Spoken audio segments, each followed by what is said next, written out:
It seems like big changes could be on the way for the Philadelphia Eagles, as not only is a crucial player from last year's defense returning, and in turn causing the Birds to make an impossible decision, but it seems Philly's defense may have a new starter.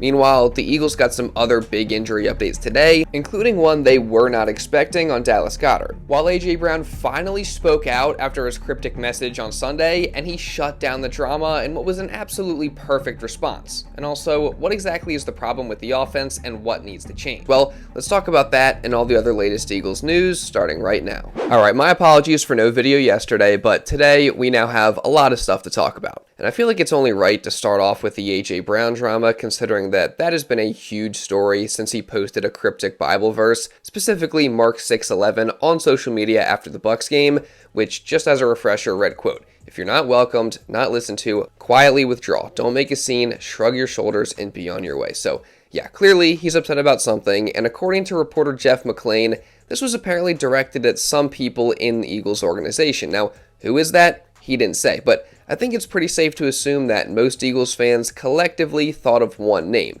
that being offensive coordinator Kevin Patullo. Now, not saying that's true, again, it's not confirmed, but it would make sense, especially when you look at the film and see just how basic the route concepts are that the Eagles have Brown running at times. And that seems to have contributed to AJ currently having the worst open score that he's had in a very long time, with just a 52 score compared to last year's 91 and all the other previous elite numbers over the years.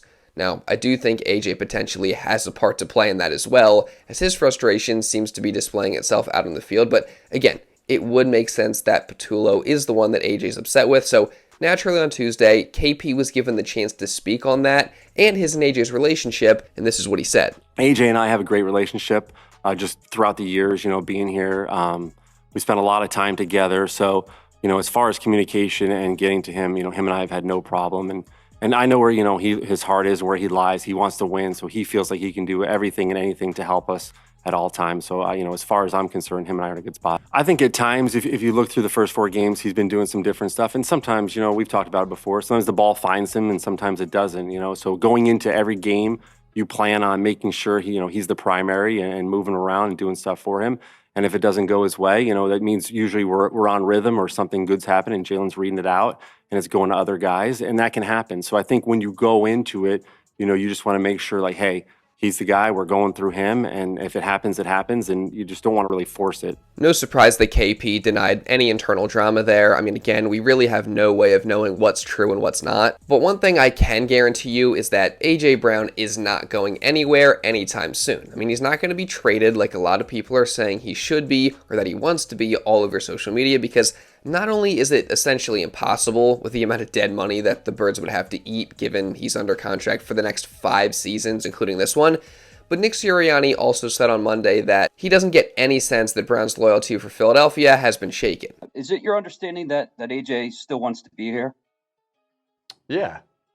Obviously AJ is very important to this football team. I know he wants to contribute. I know he wants to contribute and, do the things that he's capable of doing. He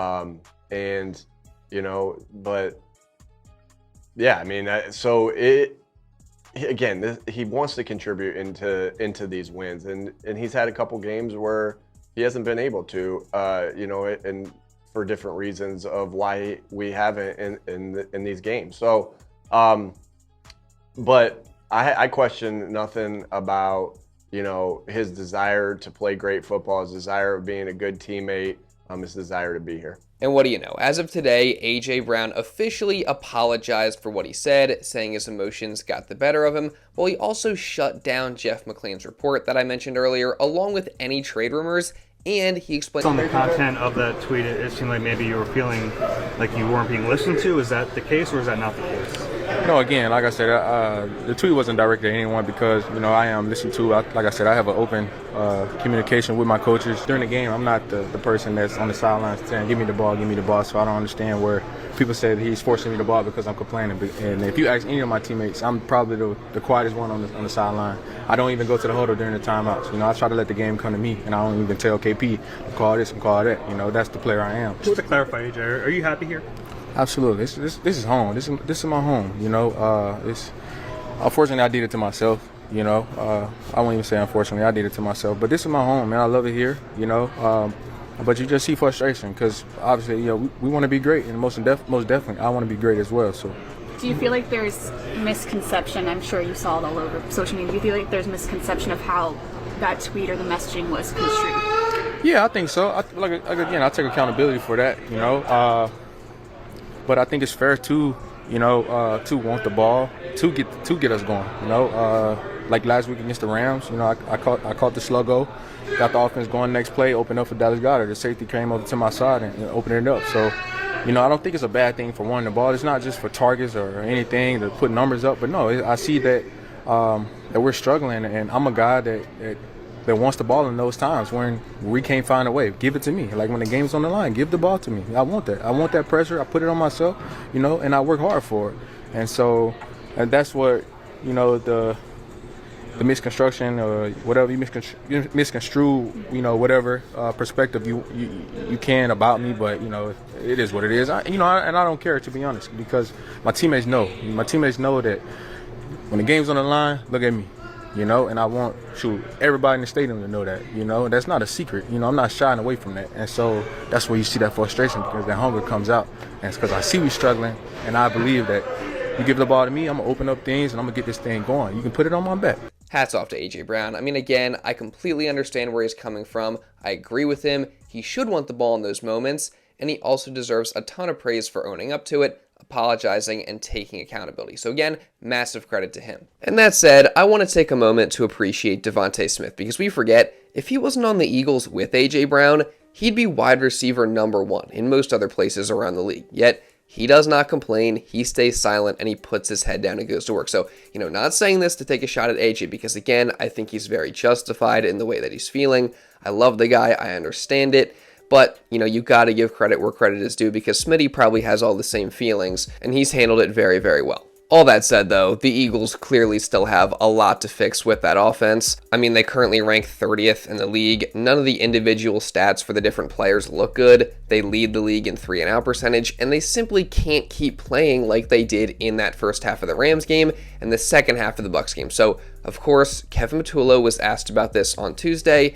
and honestly, he really didn't give too much insight. Yeah, so the second half, when you look at the game as a whole, we started off the game like we wanted to. We had good pace, good rhythm. We got it going. And I think really sometimes when you evaluate games after the fact, there's obviously things we want to work on to get better. And we know we can be critical of as a staff, that we know we can continue to improve. So I think stepping out of it and looking at it, there were some things, I felt like at times we were just trying to do what we kind of wanted to. And looking back, I think there's some things we can change as far as how we want to approach that situation. But really, it just comes down to just learning from each situation. We've had very unique games to this point, and so I think it's been good to go through that. Early in the season, we've played really, really good defenses, and we've had to adjust accordingly, whether it's second half, whether it's come out in the first half and do different things to try to throw them off.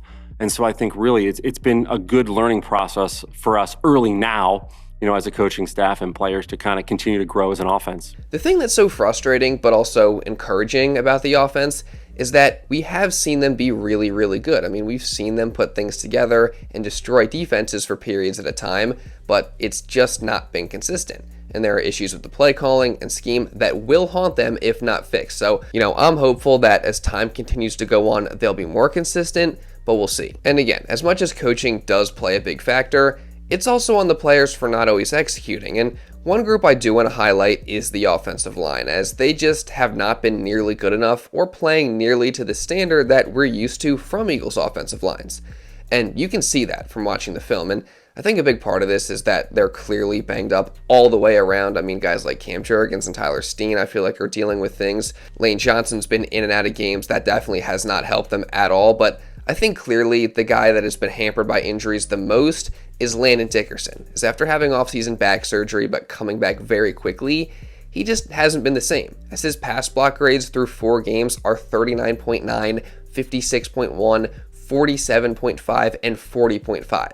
And he's already allowed 3 sacks and 13 pressures in just 4 games this season, while his career worst for a season is 5 sacks allowed and 38 pressures allowed. So, he's very much on track for the worst season of his career by far. So definitely not great. And again, as Chris Long just pointed out in his podcast, the whole offensive line is really struggling right now, and it's really hurting the run game specifically. No, the offensive line's beat up. I mean, Lane left the game yesterday. Landon Dickerson wasn't healthy when he started the season. When you watch him, I know he's hurting, and I think he's an absolute warrior. But, Steen's not Becton. I would go as far as saying, if this team's going to win with this offensive line, and I'm not calling the offensive line out because I think the tackles are fantastic. I think they got a great guard who's really fucking banged up right now. If they win with this group, it would be the most unique run that they've had, because this isn't the 23 O-line, it's not the 24 O-line. And I don't even think it's this. I know it's not the 17 O-line, where we went to the Super Bowl. So this would be, if they can make this run, pretty impressive, because the run game, as I mentioned earlier, is just not there. It's just not there. They have to play complete games if they want to go where they're trying to go.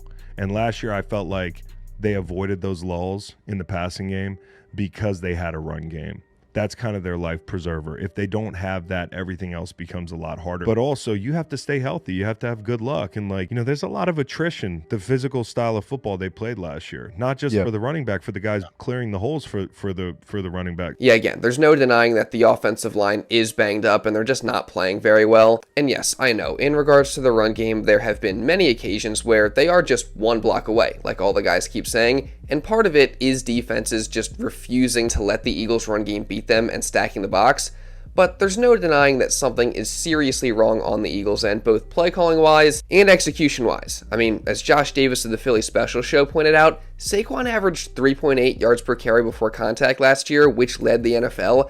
And this year, he's averaging less than 1 yard per carry before contact. So clearly a huge drop off there, and something is definitely wrong. So hopefully something changes, because like Long said, I think they can do it, but the way the offensive line is playing right now is going to make it a lot harder for them to go on a run like we saw last year. And of course, it's going to help to get Lane Johnson back after he exited the game once again this past Sunday versus the Bucs. And the good news is he was out there at practice to begin the week today, which, it obviously goes without saying, but that's obviously huge, because Lane is the best offensive lineman in football in my opinion, and his presence makes the entire offense and team better. I mean, I feel like it's no coincidence that the offense got worse against the Bucs after Lane left the game. So again, to have him out there Sunday is crucial. And also, sticking with injuries, we should also mention Jalen Carter, who of course left the game on Sunday with a shoulder injury, but ended up coming back and making a few plays. And that's obviously an injury that he's been dealing with all season and since training camp, and it seems like it's probably going to linger on into the future. But the good news is he's toughing it out, he's playing through it, and even though he's not in peak physical condition just yet, he's still making a positive impact. Yeah, I think it's something that every now and then will really sting him, and we got to get him out for a little bit, and then I think it calms down and he's able to go. But yeah, there's no doubt he's fighting through an injury, and thought he played well the other day in spite of that. Hopefully Carter can keep improving as the season goes on, and luckily he was out there at practice today, so that's a clear sign that he should be good to go for Sunday, which, it's not a surprise, but again, good news. What's not good news, though, is that the Eagles did suffer another blow after the Tampa Bay game, as veteran edge rusher Ogbo Okoronkwo reportedly tore his tricep, and he is now out for the season, which, first off, that's obviously terrible news, and prayers up to him. And now that leaves the Eagles even more thin at the edge rusher position after losing Nolan Smith just last week. And this likely means that Azeez Ojulari finally will get his chance to play after spending the first 4 games of the season inactive. So, we'll see how that goes. And I'm actually excited about it, because I still do think Ojulari has a lot of talent and ability. But again, definitely unfortunate to lose Ogbo, who has now been placed on IR, along with long snapper Charlie Hewlett, by the way, which that's a pretty huge surprise considering I don't even think we knew that he got hurt in that game. But also, as a result of that, the Eagles have signed new long snapper Cal Adamitis to the active roster, who appeared in 49 games for the Bengals over the last 3 seasons. So we'll see how that affects the kicking game, and hopefully it doesn't hurt it too much and it all works out. And also, hopefully the whole situation at linebacker works out, as the Eagles now have a massive decision to make very soon, and it's pretty impossible. That being, do you continue to start and primarily play the rookie Jihaad Campbell, who's been pretty amazing so far through the first 4 games of the season, or do you start or at least play Nakobe Dean, whose 21-day practice window was just activated today after a long road back from a season-ending knee injury in the playoffs last year? as he was, of course, a huge piece for the Birds defense last season, putting up nearly 130 tackles and being a leader of that unit. Now, obviously, we still don't know if Nakobe is going to return this week or next week, and in his first game, or maybe even first few games back, I would still probably expect Jihaad Campbell to get the start, considering that he's been playing all season. You know, he's in the rhythm and flow of things, while Nakobe is just getting back from injury. But eventually, the Eagles are going to have a very, very difficult decision to make there, so we'll see how that all plays out as time unfolds. What kind of role do you see for Nakobe with Zach and Jihaad also healthy once Nakobe's back? We'll see when we get there. I don't think we're there yet. Yeah, we'll see. You know, Jihaad's played good football. Zach Bond's played really good football. Nakobe's played really good football in the past, so really excited about that room and the guys that we have in that room. With the way that Zach and Jihaad are playing, is it going to be hard for you when you're able to fully go? I mean, what do you mean able to fully go? What do you mean able to fully go? I mean, if you clear, you open, my practice window open, I feel like I'm able to fully go now. What you mean hard for me? I mean, I control what I control. I'm out there, I'm playing, I'm practicing. That's all I can do, control what I control. And we'll also have to wait and see how the whole situation at the cornerback number 2 spot plays out.